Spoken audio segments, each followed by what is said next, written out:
السلام عليكم ورحمة الله وبركاته. معكم أشرف شلبي من A to Z، والحلقة 39 من الفيجوال بيزك أبليكيشن. في هذه الحلقة إن شاء الله سوف نستكمل الأكواد الموجودة في شاشة اللوجن، فهيا بنا.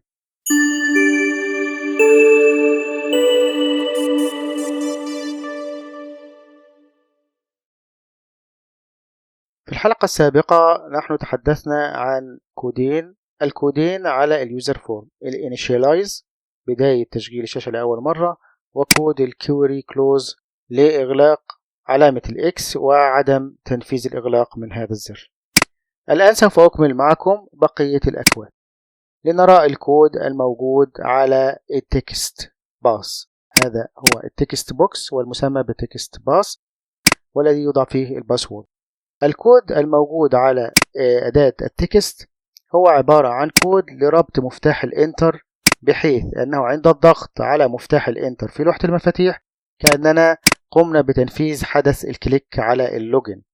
زر اللوجن هو اسمه كوماند لوجن أو CMD لوجن، هو هذا الزر، وحدث الكليك عليه هو هذا الكود. فكأننا بالضبط سوف نقوم بتنفيذ هذا الكود عند الضغط على إنتر عند بعد كتابة الباسورد في التكست بوكس. لنرى الكود if key code يساوي VB key return. VB key return هو مفتاح الانتر في لوحة المفاتيح، أي إذا كان الكود أو المفتاح المضغوط عليه في لوحة المفاتيح يساوي مفتاح الانتر، إذن command login underscore click، يعني يذهب لينفذ هذا السبروتين اللي هو كأنه بالضبط ضغطنا على اللوجن. هذا على حدث الكي داون، أي الضغط على أي مفتاح في لوحة المفاتيح على الأداة الخاصة بالتكست بوكس. يبقى الكود الوحيد اللي في التكست بوكس عندما نكتب فيه الباسورد إني أضغط انتر، بعد الضغط على انتر أي مفتاح آخر لن ينفذ، إنما هنا الشرط على مفتاح انتر، فإذا ضغطت انتر فكأني انتقلت مباشرة للضغط على زر اللوجن. sub exit 1 هو هذا الزر exit 1. عند الضغط عليه بحدث الكليك، عند النقر عليه unload me سوف يغلق الشاشة. this workbook close سوف يغلق البرنامج. save changes يساوي false بدون أي عمل حفظ للبيانات. و application not visible true يعيد البرنامج لصيغته الأولانية. هذا الكود عكس الكود الأولي عندما دخلنا على this workbook. عندما قمنا بفتح البرنامج لأول مرة قام بإغلاق الابليكيشن فولس، إخفاء جميع شاشات الإكسل، ثم فتح شاشة اللوجن.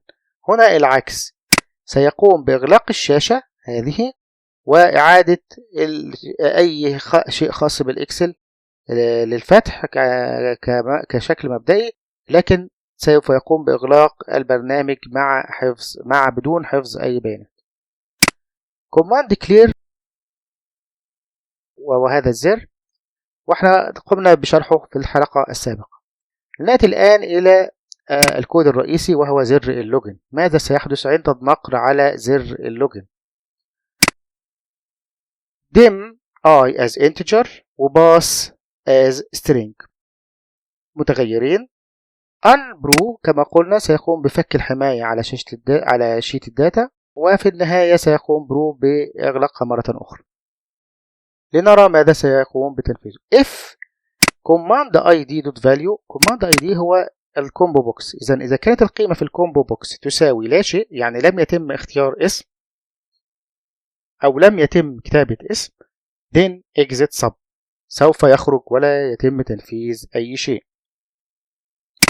ثم for إلى next. ماذا سيقوم في هذا اللوب؟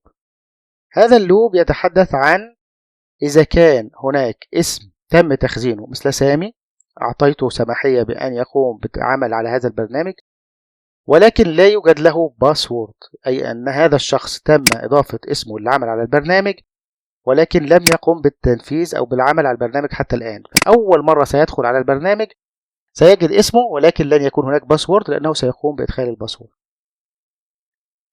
ففي هذه الحالة for i بتساوي 4 to شيت 1 رينج A إلى النهاية، يبقى سيقوم من أول 4 إلى 6 في حالتنا هذه. ماذا يفعل في هذه اللوب؟ إذا كان اللور كيس الأحرف الصغيرة لقيمة الكومبو بوكس، للقيمة المختارة هنا لهذا الاسم، تساوي الأحرف الصغيرة للكلمة الموجودة هنا، يعني الاسم موجود فعليا. ولماذا قارنت بالأحرف الصغيرة والأحرف الصغيرة؟ ممكن أن أقارن الكبيرة الأبر كيس بالأبر كيس، يجوز كذلك، ولكن يهمني لأنه ممكن أن يكتب اسمه ولكن ليس بنفس التصميم الموجود هنا. يعني ممكن يكتب A والS كابيتال ثم الباقي سمول وهو نفس الاسم، فأنا لا يهمني كابيتال أو سمول. لذلك أقارن الحالتين بتحويلهم إلى إما أن هم يكونوا أحرف صغيرة جميعا أو أحرف كبيرة جميعا. إذا في هذه الحالة إذا كان الاسم صحيح، ماذا يفعل؟ if sheet 1 range BI value لا يساوي لا شيء، انظر إلى القيمة المقابلة في العمود B. إذا كانت لا تساوي شيء، يعني الاسم موجود ولكن لا يوجد شيء، زي حالة سامي هنا. في حالة سامي هو اسم جديد، اسم موجود مسموح له بالعمل على البرنامج ولكن لا يوجد له باسورد. إذا المتغير يوزر يساوي قيمة الاسم الموجود في الكومبو بوكس الذي تم اختياره. يوزر هو متغير كما قلنا سابقا في شاشة المين. سنجد أن اليوزر من المتغيرات التي تم استخدامها في شاشة المين للتعامل معها من أي مكان في البرنامج.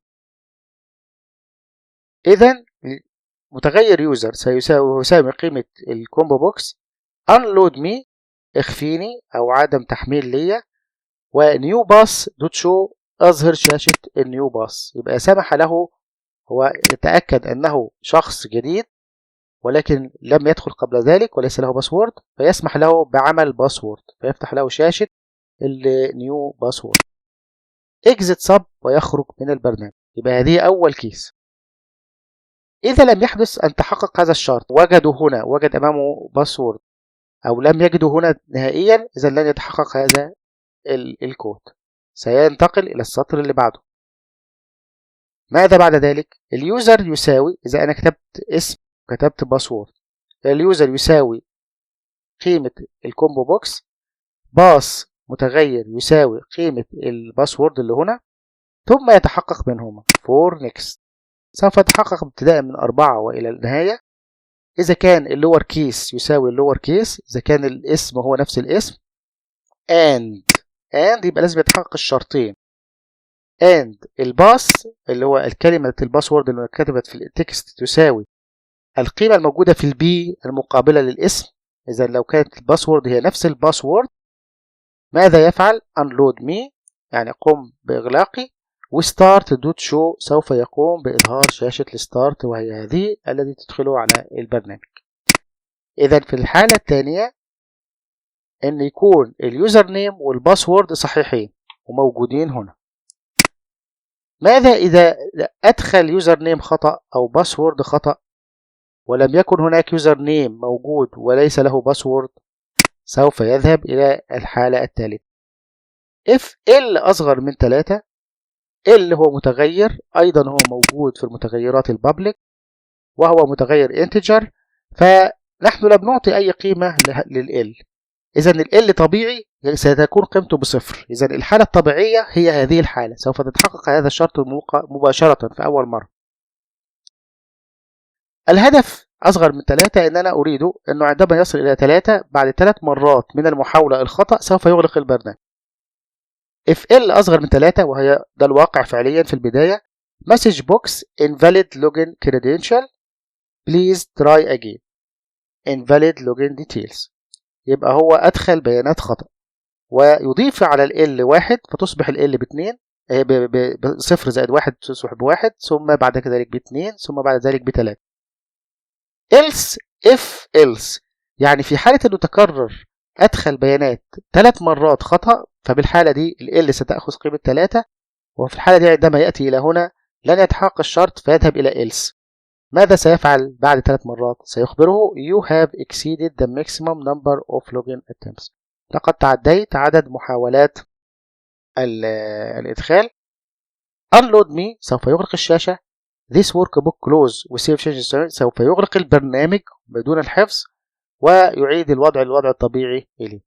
وبالتالي في هذه الحالة، في حالة وجود خطأ تكرر إدخال البيانات لليوزر 3 مرات، سوف يغلق البرنامج نهائيا عليه.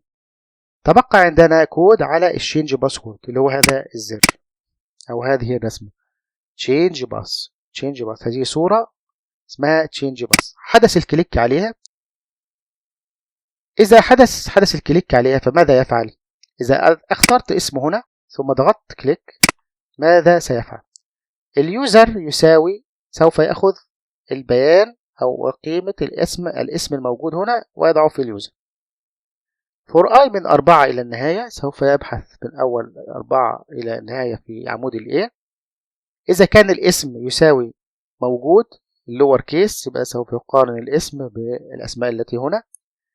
إذا وجدوا يعني بالفعل الاسم ده موجود هنا، ثم يرى قيمة البي المقابلة له، قيمة الفاليو بي المقابلة. إذا لم تكن تساوي لا شيء، إذا يعني هنا في باسورد، سوف يظهر input box رسالة يطلب منك إدخال الأولد باسورد اللي هي المفروض أن تكون هنا. فمثلا لو اخترنا هنا أشرف،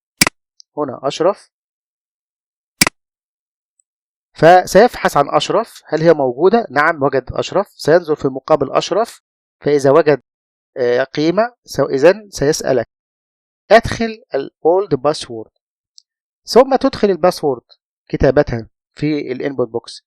إذا كانت الاس اللي هي القيمة اللي انت أدخلتها تساوي هذه القيمة A capital S small، في هذه الحالة unload me سوف يغلق نفسه ويفتح شاشة new password للسماح بإدخال باسورد جديدة، لأنك أدخلت الباسورد القديمة مع اسمك بشكل صحيح.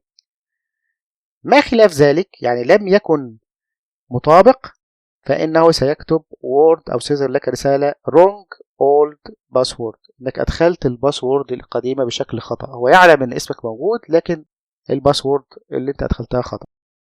طبعا في حالة تعذر اليوزر إنه ممكن يتواصل مع الأدمن، والأدمن يستطيع أن يدخل البرنامج ويغير له الباسورد أو يعمل لها ريسيت. إذن هذا ببساطة شكل الكود، الأكواد الموجودة في التطبيق. نجرب الكود ونبدأ بتجربة الحالة سامي، أن ده شخص جديد، ونرى كيف يستطيع أن يدخل باسورد. ثم سندخل أشرف ونجعله يغير الباسورد. ثم سنقوم بعمل خطأ، بإدخال خطأ لشخص غير موجود نهائيا، ونرى ماذا سيحدث. سوف أختار سامي، هو فعلا موجود، ثم لوجين. فمباشرة لأنه وجدوا أنه موجود واسمه موجود ولكن لا يوجد باسورد، سمح له بإدخال باسورد. لكن 456 سيف باسورد، بالفعل حفظ الباسورد الجديدة له. سوف أختار أشرف وسوف أضغط على هذا الزر وهو change your password. لا وجد أشرف فعليا، فسيقول له من فضلك أدخل الباسورد القديمة ويجب أن تكون حافظها. فكابيتال S كابيتال A S H ثم أوكي. بالفعل فتح له وسيستطيع أن يدخل الباسورد الجديدة، وليكن A كابيتال مثلا A كابيتال سيف. بالفعل هو استبدلها ب A كابيتال. سوف أقوم بعمل هذا مرة أخرى أشرف، ثم وهنا سوف أضع كلمة الباسورد القديمة بشكل خطأ، فسيقول لي wrong old password. مرة أخرى سوف أضع كابيتال A وأوكي، ثم أعيدها مرة أخرى لوضعها الطبيعي A كابيتال A S H، فيتم تغييرها كما نرى. الآن سوف أختار أي مسمى ثم أكتب أي باسوردز، ثم wrong مرة أخرى wrong مرة أخرى wrong. في رابع مرة سوف يقول لك you have exceeded the maximum number of login، وعند أوكي سوف يقوم بإغلاق البرنامج نهائي. بهذا نكون قد قمنا بشرح البرمجة الخاصة بشاشة اللوجن، وإن شاء الله في الحلقة التالية بإذن الله سوف نأخذ شاشة أخرى للتعامل معها. نراكم على بركة الله.